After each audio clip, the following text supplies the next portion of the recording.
अवधूत चिंतन श्री गुरुदेव दत्त।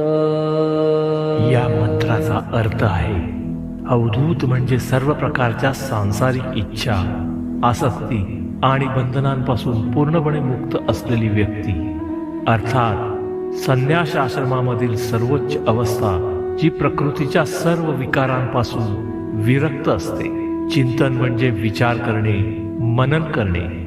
श्री म्हणजे आदरणीय किंवा पूजनीय, गुरुदेव म्हणजे गुरु आणि दत्त म्हणजे दत्तात्रेय।